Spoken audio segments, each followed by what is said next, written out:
Hello, I'm Mark Hammett, minister of the Weber Road Church of Christ in Corpus Christi, Texas, and I always would like to extend an invitation to you to join us and to visit with us if you're ever in our area, if you live in our local community. We have Bible classes on Sunday morning at 9 a.m. and Wednesday evenings at 7 p.m. And then our worship assembly at the present time is Sunday mornings at 10 a.m. And we'd love to have you visit with us. Of course, if you're a member here, we'd love to see you every Lord's Day and Wednesday for that matter. We will be reading in a moment from Proverbs 24. Proverbs 24 is where our reading will come from in just a few moments from the Bible. The story I have to tell you doesn't have much to do with Proverbs 24, but nevertheless, hopefully it'll be beneficial and encouraging to you. You know, one of the things that it's kind of strange, and hopefully I can make the point of this. It's kind of strange throughout the years, especially as I have become an adult. You know, usually when you pass a farm, particularly a cow or a cattle farm, a cattle ranch, for example, or a farm, you know, you get that putrid smell that comes from animals. And if you're not used to it, if you don't live on a farm in that community, it really stands out. And it's like, oh, you know, especially kids, they'll notice it. And if they're in the car and that comes through the air conditioner back into the back where the kids are, you know, they'll make all kinds of statements about it. And I remember as a youth minister, especially with teenagers, every time we'd pass a place like that, they'd always make comments, almost like as if it were a skunk. And but the funny thing about it, at least to me, was that was always a pleasant smell.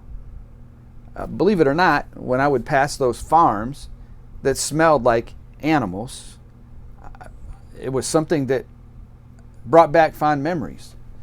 And I enjoyed going by those farms. And that might seem strange to you, but let me tell you why. Because as a child, I remember every summer getting to go to my grandparents' farm.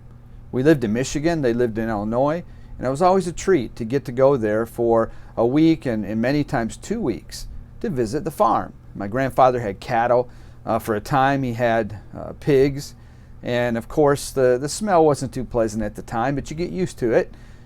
But nevertheless, from being a child that got to go to the farm and look forward to it, and again, something that was enjoyable to be with family, throughout my adult life, whenever I smell, that peculiar smell, it reminds me of my grandparents' farm. Of course, my grandparents are no longer with us. I miss them greatly. All four of my grandparents I was privileged to be able to know very well. But they left a great impression. And again, that smell reminds me of the farm.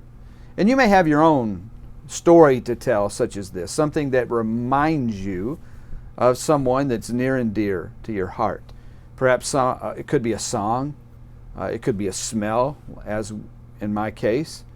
It could be a television show that may come on from long ago that reminds you of someone that you love. It could be a sport. Maybe I know my other grandparents, particularly like the Detroit Tigers, and so whenever I see them, it reminds me watching games with my grandmother and my grandfather. And there are all kinds of memories that are brought back by things that we see and hear and smell, sometimes something that you taste may remind you of someone special in your life.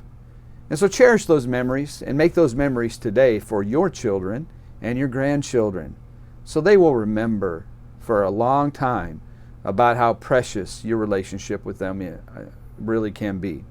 Let's go ahead and read from Proverbs chapter 24, starting in verse 1. We'll read for 2 or 3 minutes here.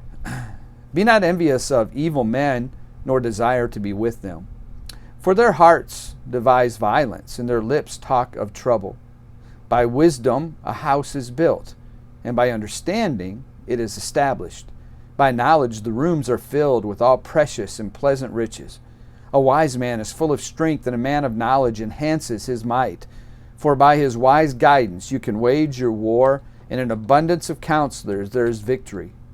Wisdom is too high for a fool. In the gate he does not open his mouth. Whoever plans to do evil will be called a schemer. The devising of folly is sin, and the scoffer is an abomination to mankind. If you faint in the day of adversity. Your strength is small.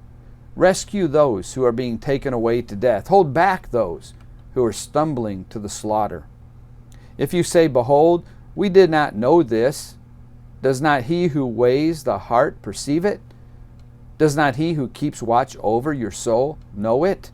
And will he not repay man according to his work?